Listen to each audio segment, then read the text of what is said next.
নমস্কার, আমি আচার্য পলাশ মায়ানতন্ত্রের জগতে সবাইকে স্বাগত জানাই। আপনাদেরকে গ্লোব টিভির পর্দায় লোকনাথ ব্রহ্মচারী বাবার জীবন কাহিনী এবং তার বাণী আপনাদের সামনে প্রচার করছি।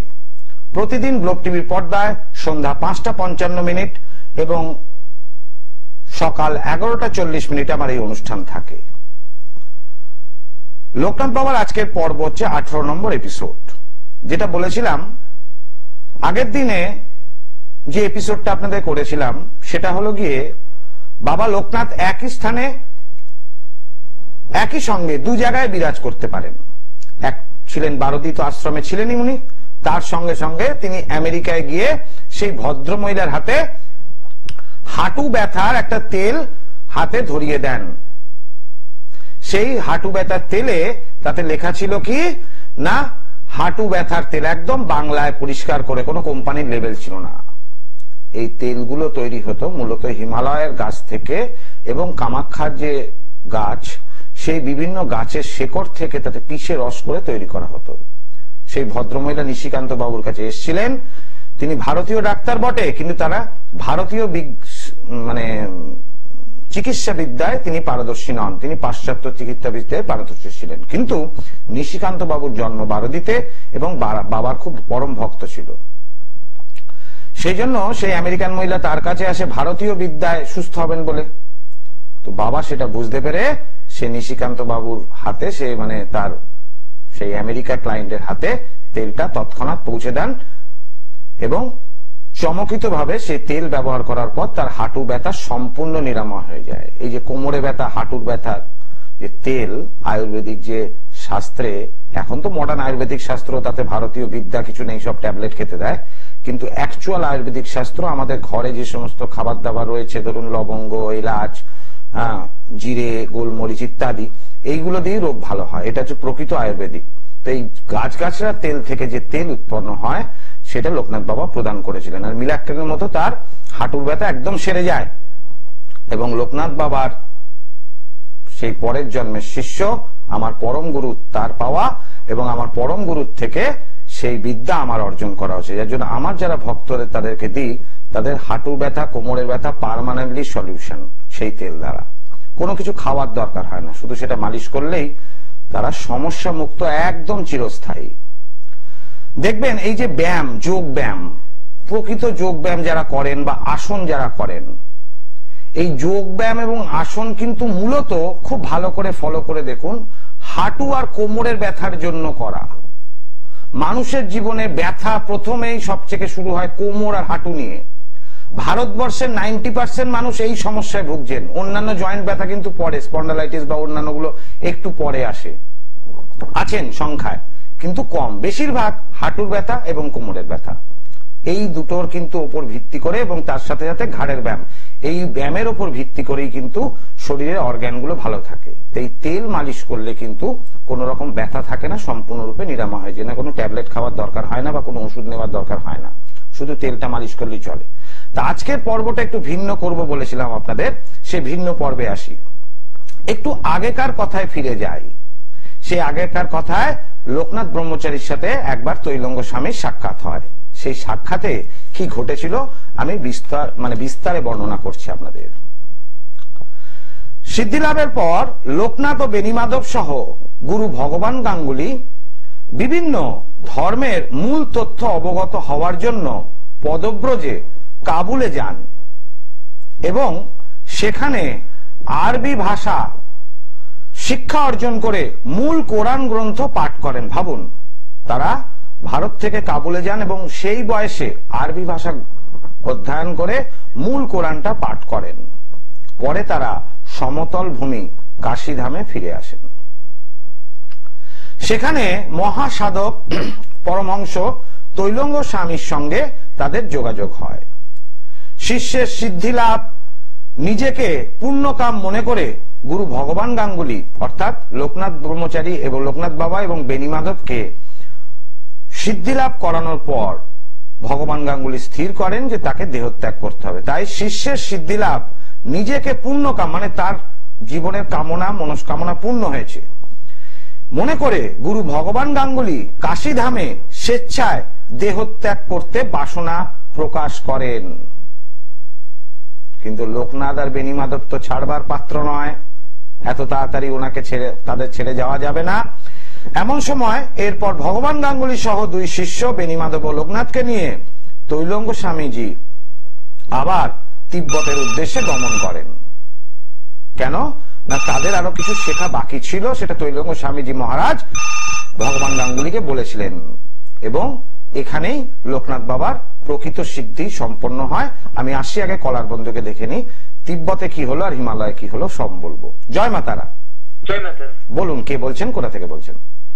আমি কীর্তি সরকার বলছি, নদিয়ার দুর্গগ্রাম থেকে। আচ্ছা বলুন, নিজের সম্বন্ধে জানবেন? চাকরি ক্রিয়েট জানতে চাইছি, চাকরি পরীক্ষা দিচ্ছি। সরকারি সরকারি চাকরির পরীক্ষা দিচ্ছেন? হ্যাঁ স্যার। জন্ম তারিখ বলুন, জন্ম তারিখ বলো বাবা তুমি। 7/5/99। 7/5/99? 1997। 97, তাহলে 27 বছর বয়স হলো, তাই তো? হ্যাঁ স্যার। আচ্ছা জন্ম সময়? জন্ম সময়। হ্যালো হ্যালো হ্যালো, লাইনটা কোনো কারণে ডিসকানেক্ট হয়ে গেল। তো যাই হোক, আবার ফোন করতে পারেন আপনি, কোনো সমস্যা নেই, লাইনটা কোনো কারণে ডিসকানেক্ট হয়ে গেছে। এবার তিব্বতের উদ্দেশ্যে গমন করেন সেখানে এরা চারজন। সেখান থেকে নানা উপদেশ আদেশ তৈলঙ্গ স্বামীর কাছ থেকে গ্রহণ করেন লোকনাথ ও বেনি মাধব। এরপর সবাই হিমালয়ের দিকে অর্থাৎ পশ্চিম নেপালের দিকে গমন করেন ওই পর্বত ধরেই। সেখানে হিতলাল মিশ্রের সঙ্গে সাক্ষাৎ হয় এই চারজনের। এই চার মহাপুরুষের সঙ্গে হিতলালও ছিলেন যোগ বিভূতি অর্জনকারী এক মহাতান্ত্রিক সাধক। তৈলঙ্গ স্বামী ও হিতালাল মিশ্র একে অপরের সঙ্গে যোগ সাধনা দ্বারা কথোপকথনে ব্যস্ত ছিলেন। মানে এই যোগ সাধনা মানে হচ্ছে আমরা যেমন মুখে আমাদের কথাগুলো বলছি, এই যোগ সাধনা দুজন সাধক বসে আছেন, তাদের মধ্যে যে কথোপকথন চলছে তারা দুজনেই জানবেন, আর কেউ জানতে পারবেন, একে বলে যোগ সাধনা। এই যোগ সাধনায় ব্যস্ত ছিলেন। এই যোগ সাধনা দ্বারা কথোপকথন কিভাবে আয়ত্ত করা যায় তা লোকনাথ ও বেনি মাধব তখন তা শিখে নিলেন তাদের কাছ থেকেই। শেখার বা জানার কোনো বয়স হয় না। তখন বাবা লোকনাথের 100 বছর বয়স ছিল, তখনও তিনি আরবি ভাষা শিখে কোরআন পড়েছেন, আবার এই যোগ সাধনা পুনরায় শিখতে আরম্ভ করলেন। যে যোগ বলে কিভাবে একে অপরের সঙ্গে কথা বলা যায়, মানে আরেকজন সাধকের সাথে কথা বলতে গেলে একজন সাধক যখন আরেকজন সাধকের সাথে কথা বলেন তখন পারিপার্শ্বে যারা আছে তারা শুনতে পান না বা বুঝতে পারেন না, এইকে বলে যোগ বল, যোগ সাধনার দ্বারা কথোপকথন। এরপর ভগবান গাঙ্গুলি হিতলালের আশ্রয়ে বেনি মাধব ও লোকনাথকে ছেড়ে তৈলঙ্গ স্বামীর সঙ্গে কাশীধামে ফিরে আসেন এবং সেখানে দেহত্যাগ করেন। ভগবান গাঙ্গুলি যেটা ইচ্ছে ছিলেন পুণ্যক্ষেত্র কাশীধাম, সেখানে তিনি দেহত্যাগ করবেন। এই ছিল বাবা লোকনাথ ও তৈলঙ্গ স্বামীর হিমালয় ভ্রমণ একসঙ্গে কাটানো। এই সময় লোকনাথকে তৈলঙ্গ স্বামী একটি পরশ পাথর দিয়েছিলেন লোকনাথ বাবাকে পরীক্ষা করার জন্য। পরশ পাথর দিয়ে বলেন, এটা নিয়ে তুই সমতলে ফিরে যা আর লোহাকে সোনা করে আয়েশ কর। পরশ পাথর এমন একটা জিনিস যে লোহায় ছলিয়ে সেটা সোনা হয়ে যায়। ওই জন্য তৈলঙ্গ স্বামীজি হিমালয়ে লোকনাথকে পরীক্ষা করার জন্য লোকনাথ বাবাকে পরশ পাথর দেন আর বলেন, এটা লোহায় ছোঁয়াবি, সোনা হবে, এর থেকে আয়েশ কর। কি করলেন বাবা লোকনাথ? সেই পরশ পাথর নিয়ে খেয়ে ফেললেন নাকি ফিরিয়ে দিলেন না অন্য কাউকে দিলেন? আগে আমি কলার বন্ধুকে দেখে নিই। জয় মাতারা। জয় মাতারা। বলুন কে বলছেন, কোথা থেকে বলছেন? স্যার আমি কীর্তি সরকার, নদিয়া দুর্গগ্রাম থেকে বলছি। হ্যাঁ বলুন, কেটে গেল তো আপনার লাইন। 7/5/1997। টাইমটা বলুন। 4:20 মিনিট। হ্যাঁ 4:20 মিনিট। ভোর 4:20? হ্যাঁ স্যার। জন্মস্থান কোথায়? নদিয়া? কাটোয়া। কাটোয়া স্যার। বর্ধমান জেলা তো? তাহলে বর্ধমান জেলা। বুধবার জন্মবার, মানে মঙ্গলবার রাত্রে, ইংলিশ মতে বুধবার, তাই কি? হ্যাঁ স্যার। হ্যাঁ। এখানে যেটা দেখতে পাচ্ছি আপনার মেষ লগ্ন আর রাশি হচ্ছে মেষ রাশি, নক্ষত্র এখানে দেখতে পাচ্ছি ভরণী নক্ষত্রে জন্ম, আপনি অনেকটা হ্যান্ডসাম ছেলে, মাথা তো খুব গরম। হ্যাঁ স্যার, মাঝে মাঝে গরম হয়েছে। শনিটা ডিস্টার্ব হয়েছে বাবা, খুব ভালো রকম। এমনি গ্রহ ভালো আছে, অন্যান্য গ্রহের বলাবল ভালো আছে, শনি আর বৃহস্পতিটা খারাপ হয়েছে। শনি আর বৃহস্পতি খারাপ হলে কিন্তু সরকারি চাকরির জায়গায় একটু ডিস্টার্ব হয়। আর রবি বুধে একসাথে বুধাদিত্য যোগ হলো, ওখানে বুধ বকরি অবস্থায় কিন্তু ভালো ফল দিচ্ছে না। মেষের ওপর বুধ বকরি থাকলে ভালো ফল দেয় না, ডাইরেক্ট থাকলে ভালো ফল দেয়। তাহলে সাধারণত মূলত খারাপ হয়েছে বৃহস্পতি এবং শনি, তার সাথে বুধ বকরি কিন্তু চন্দ্র এবং রবি উভয়কে পীড়িত করবে। মাথা তো গরম হয়ে যায় এই কারণে, হঠাৎ হঠাৎ করে খুব, তাই তো? রাহুর মহাদশা চলছে এখন, অন্তর্দশা রাহু। দেখো বাবা, 2025 সালের মধ্যে কিন্তু চাকরি কিছু হওয়ার নয়, একদম পরিষ্কার খোলাখুলি বলে দিলাম। একটা সরকারি চাকরির যোগ আছে, একদম যে বলা যাচ্ছে নেই তা নয়, কিন্তু এমনি গ্রহগত যোগ ভালো। কোন ডিপার্টমেন্ট নিয়ে পড়াশোনার চেষ্টা করছো? মানে চাকরি দিচ্ছ, ইন্টারভিউ পরীক্ষা? রেলে হবে না খুব একটা। এর জন্য একটু সময় লাগবে, সব টিভিতে বলে দিলে হয় নাকি? রেলের চাকরি খুব একটা ভালো হবে না, একটু যোগাযোগ করতে হবে, কেমন? একটু গ্রহগত সমস্যাটা ঠিক না করলে, আমি বলে দিলাম এখানে চাকরি হবে, একটা জায়গায় বললাম সেখানে আমি আছে দেখতে পাচ্ছি, কিন্তু তোমার এমনিতে হবে না। কারণ দুটো করলাম না, বৃহস্পতি আর শনি একসাথে গুরু সৌরী যোগ তৈরি করে, কিন্তু এই দুটো গ্রহ ডিস্টার্ব হয়ে গেলে কিন্তু রবি ভালো আছে, বুধ বক্রী অবস্থা একটু পীড়িত হলো, সুতরাং কিন্তু রবি একা তোমাকে চাকরি দিতে পারবে না। যদি রবির দশা পেতে তাহলে হতো, এই জন্য দশাটা দেখে নিলাম। দশা কিন্তু রাহুর দশা, রাহু যে খারাপ আছে তা নয়, কিন্তু রাহু কিন্তু একা সরকারি চাকরি দিতে পারবে না, হতাশগ্রস্ত করে দেয় রাহু, ফ্রাস্ট্রেশন। ঠিক আছে, এই জায়গাটা এমন একটা দরকার যে রাহুকে দিয়ে যদি কাজ করানো যায়, তার জন্য একটু যোগাযোগ করতে হবে। তুমি ভালো আমার কাছে আসতে হবে না, একজন ভালো জ্যোতিষের পরামর্শ নাও, একটু গ্রহগত প্রতিকার করে দিলে ঠিক হয়ে যাবে, কেমন? তাহলে চাকরি শিওর হবে সরকারি, এবং রেলে হবে না আমি বলে দিলাম, এদিকে নিশ্চিন্ত থাকো। হলেও ভালো হবে না খুব একটা। জয় মাতা। দর্শক বন্ধু, আমি প্রত্যেককে গাইড করি, কোনো সময় বলবো না যে আমার কাছে আসুন, যদি প্রয়োজন। কারণ এই ছেলেটার সরকারি চাকরি আছে, আমি যদি বলে দিই এই ডিপার্টমেন্টে আছে, ও কিন্তু সেই ডিপার্টমেন্টে চেষ্টা করবে, কিন্তু কোনো কারণে গ্রহগত বলাবলের কারণে, যেহেতু রাহুর মহাদশা, চাকরিটা মুখের সামনে থেকে সে চলে যাবে। ফলে তার মনের মধ্যে একটা হতাশা আরো তৈরি হবে, তখন বলবে জ্যোতিষীরা কাজ জানে না, কিন্তু এটা নয়। ওই জন্য বললাম ভালো জ্যোতিষীর পরামর্শ নিন, গ্রহগত একটু সংস্কার দরকার, সরকারি চাকরি হবে, চিন্তা নেই। তো যেখানে তৈলঙ্গ স্বামীজি পরশ পাথর দিলেন লোকনাথ ব্রহ্মচারীকে, বলে তো দিলেন তুই সমতলে গিয়ে আয়েশ কর লোহাকে সোনা করে। এবার কি করলেন বাবা? এবার এই যে পরশ পাথরটা তৈলঙ্গ স্বামীজি বাবা লোকনাথকে দিয়েছিলেন তাকে পরীক্ষা করার জন্য, যে সত্যি তার মধ্যে সাধনা আছে না অর্থ উপার্জন, মানে এই টাকাটা দরকার। আমি কলার বন্ধুকে দেখেন। জয় মা তারা। জয় মা তারা। বলুন কে বলছেন? জয় মা তারা। কোথা থেকে বলছেন, কে বলছেন বলুন? মিনতি বাসু, মিনতি দত্ত। বলুন জন্ম তারিখ বলুন, আপনার নিজের সম্বন্ধে জানবেন? ছেলের নাম কি? ছেলের নাম কি মা? ছেলের নাম কি? হ্যালো, কোন কারণে মিনতি দেবীর সাথে টেলিফোন লাইনটা বিচ্ছিন্ন হয়ে গেল। যাই হোক, আবার ফোন করতে পারেন মিনতি দেবী, নিশ্চয়ই কথা বলবো।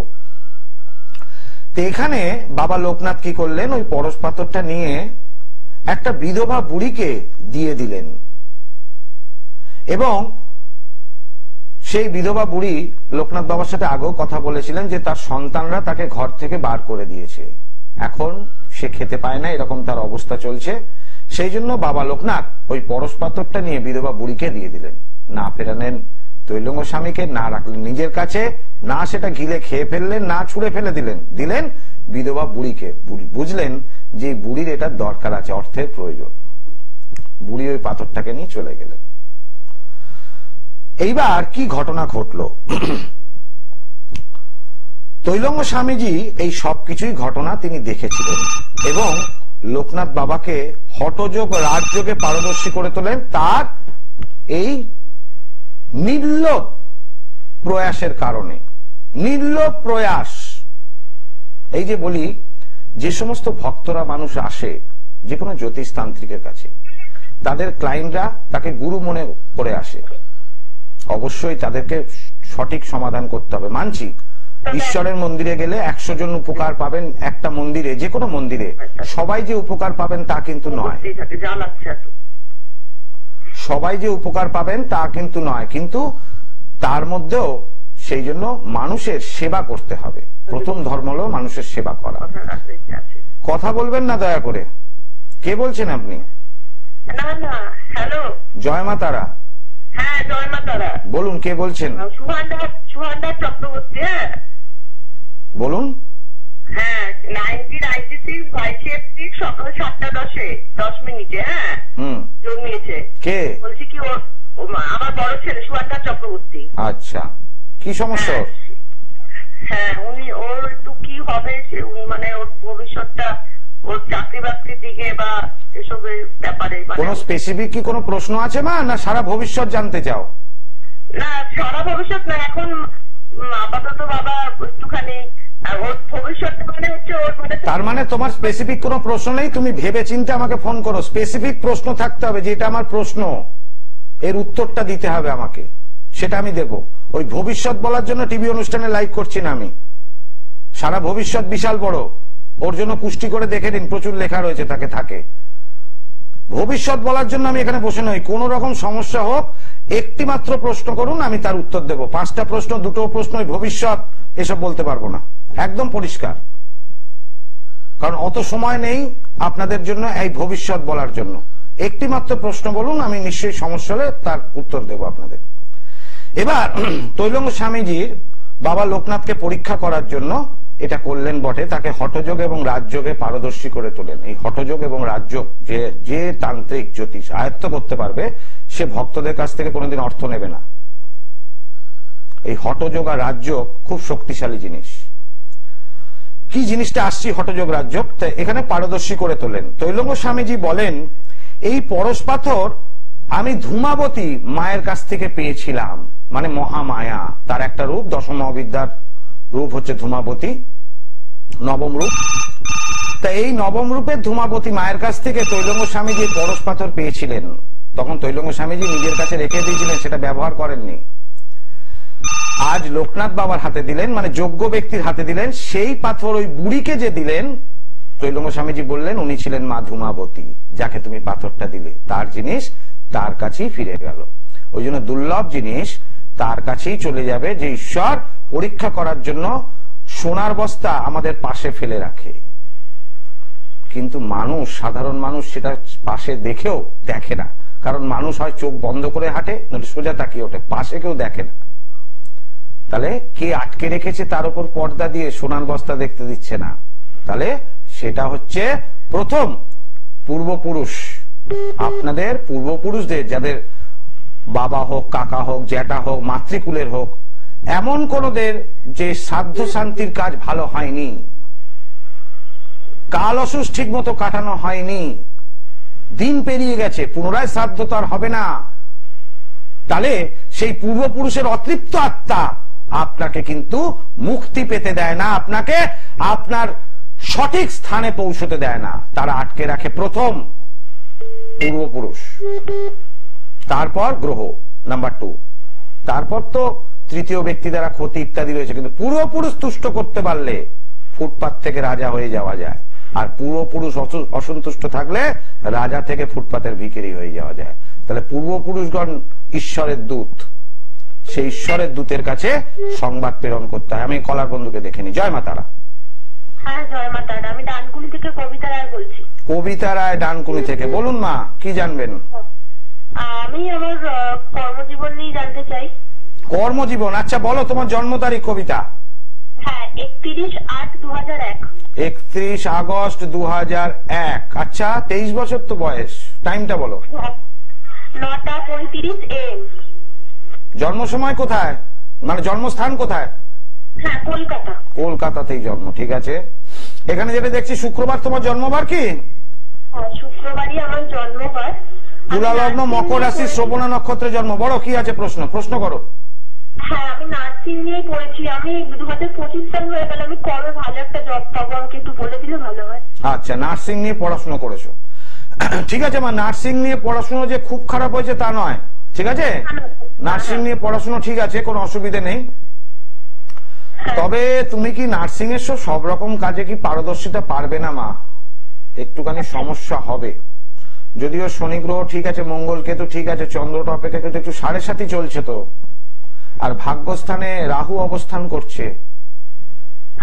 ভাগ্যস্থানে রাহু অবস্থান করলে কি হঠাৎ হঠাৎ তুমি কিছু পেয়ে যাও, পাও না, কোনো গিফট বলো কিছু বলো হঠাৎ হঠাৎ পেয়ে যাও তো, আবার হঠাৎ হঠাৎ পাওয়া জিনিস হাত থেকে বেরিয়ে যায়। হ্যাঁ, অনেকই যোগাযোগ হচ্ছে কিন্তু হচ্ছে না, বেরিয়ে যাচ্ছে। এখানে একটু গ্রহগত সমস্যা আছে মা, একজন ভালো জ্যোতিষীকে দেখি নাও। এমনি নার্সের জব ঠিক আছে, লাইন চুজ করা ঠিক আছে, তোমার চাকরি কিন্তু এই মুহূর্তে আমি দেখতে পাচ্ছি না।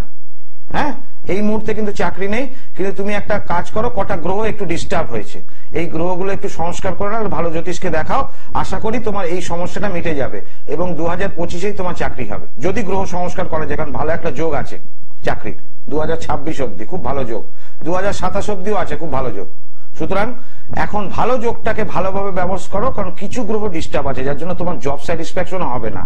তুমি ধরো কোনো কাজ করছো, নার্সিং এর কাজ তো সবসময় যে ভালো না, তো অনেক সময় খারাপ কাজ করতে হয় ইচ্ছা না থাকলো, তাই তো? তো সেই জায়গাটা ডিস্টার্ব হবে, একটু গ্রহগত সংস্কার, ভালো জ্যোতিষকে দেখি নাও, কেমন? ভালো হবে মা, কোনো চিন্তা নেই, 27 অব্দি চাকরির যোগ আছে। জয় মা তারা। আমি প্রত্যেককে এইভাবে গাইড করি। তো সেদিন তৈলঙ্গ স্বামীজি মহারাজ লোকনাথ বাবাকে যে হঠযোগ রাজযোগ, এটা পারদর্শী। হঠযোগ আর রাজযোগের মানে কি? হঠযোগ মানে যে ব্যক্তিকে চিন্তা করে তার মঙ্গলের কাজ করছি। ধরুন কারুর স্বামী চলে গেছে বা স্বামী স্ত্রীর মধ্যে অশান্তি, তাহলে সেই স্বামী পরপুরুষের দিকে আসক্ত। আমি একটা এক্সাম্পল দিচ্ছি এটা। তাহলে সেই ব্যক্তির ঊর্জা শক্তিকে চুষে নিতে হবে, চুষে নিয়ে তার স্ত্রীর দিকে প্রেরণ করতে হবে, তাহলে স্বামীর টান স্ত্রীর ওপর আসবে, তৃতীয় ব্যক্তি আলাদা হয়ে যাবে। এই ঊর্জা শক্তিকে চুষে নেওয়া একে বলা হয় হঠযোগ। যে হঠযোগের মাধ্যমে কি হয়, যে কোনো মানুষ তার শক্তিকে চুষে নেওয়া যায়। তার জন্য তার কাছে আসা, আমার কাছে আসার দরকার নেই। আমার ভক্তরা 3টে সমস্যায় ভুক্ত আমি দেখেছি, লক্ষ্য করে। 1 শারীরিক, 2 অর্থনৈতিক, 3 শত্রু দ্বারা ক্ষতি। 3টে কি বললাম? শারীরিক, অর্থনৈতিক আর শত্রু দ্বারা ক্ষতি। সুতরাং যে ধনসম্পত্তি অর্জন যে সমস্ত মাল্টিন্যাশনাল আছে তাদের থেকে আমি চুষে নিয়ে আমার ভক্তের কাছে বিলিয়ে দিই। যে সমস্ত সাধু যোগী বর্তমান ভারতবর্ষে রয়েছে, প্রচুর জায়গায়, উত্তরপ্রদেশ রয়েছে, দক্ষিণ ভারত রয়েছে, পূর্ব ভারতে রয়েছে, পশ্চিমবঙ্গে রয়েছে, সেই সাধুদের থেকে শক্তি চুষে নিই। তাদের তো প্রচুর শক্তি, আয়ু শক্তি যোগ সাধনার ফলে, সেই চুষে নিয়ে আমার ভক্তদের দিই, তারা রোগ মুক্ত হয়ে যায়। আর শত্রু দমন করা, মহিষাসুরকে আহ্বান করতে হয়, তবে শত্রু দমন হবে। দেবীর মধ্যে বগলা দেবী শ্রেষ্ঠ, ধূমাবতী দেবীও শ্রেষ্ঠ শত্রু দমনে যাবে। তবে মহিষাসুর পরম প্রতাপশালী মহিষাসুর, তাকে আহ্বান, এগুলো শুনবেন না কোনো জ্যোতিষতান্ত্রিকের কাছে, কারণ সবাই যে যজ্ঞগুলো করেন সাধারণত হোমার দিয়ে অগ্নিতে আহুতি দেন। তন্ত্রের প্রকৃত মারপ্যাচ, এই যে মায়াংতন্ত্র, এই তন্ত্রের মারপ্যাচ সবাই জানে না। এই যে আমার সাকল্য প্রয়োগ হয়, হাই ট্রান্সফার এনার্জি থাকে তাতে, আর প্রত্যেকটা মানুষ উপকার পান। যার জন্য ধারণ ছাড়া, পড়ার দরকার নেই, ধারণ ছাড়া উপকার তো পাবেনি। আর আচার্য পলাশের মেটাল ট্যাবলেট ধারণ করার সঙ্গে সঙ্গে মানুষ সমস্যা মুক্ত। একজনও মানুষ বলতে পারবেন না যে সমস্যা যুক্ত আছেন আমার কাছে এসে। যারা যারা চেম্বারে এসছেন প্রত্যেকেই জানেন আমি যেটা বলি, যেটা টিভিতে বলি, যে আমি কাজ আগে করে দিই, প্রতিকারের মূল্য আপনি উপকার পেলে আমাকে দেবেন, আমি কিন্তু তাই করি। আমি টিভিতে একরকম, চেম্বারে একরকম, পুজোর জন্য এই খরচা, এই কাজটার জন্য হবে না, ওই কাজটার জন্য হবে না, এই কাজের জন্য এই পয়সা লাগবে, এইসব ভুলভাল কথা বলে আমার ক্লায়েন্টকে আমি মুরগি করি না। কারণ আমার ভক্তদের আমি যথেষ্ট সম্মান করি এবং আমি চাই আমার ভক্তরা ভালো থাকুন। সাধকদের বাণী প্রচার করতে করতে চিটিংবাজিটা আমার আসে না। প্রত্যেকে ভালো থাকুন, সুস্থ থাকুন এবং চেষ্টা করুন গ্লোব টিভিতে আমি যে লাইভ করব, সেই লাইভ অনুষ্ঠানে আমাকে যারা ফোন করবেন তার একটি মাত্র প্রশ্ন নিয়ে ফোন করবেন, আমি নিশ্চয়ই আপনাদের উত্তর দেব। আজকের মতো এখানে বিদায় নিচ্ছি। ওম সর্বমঙ্গল মঙ্গলে শিবে সর্বার্থ সাধিকে শরণ্যে ত্র্যম্বকে গৌরী নারায়ণী নমস্তুতে।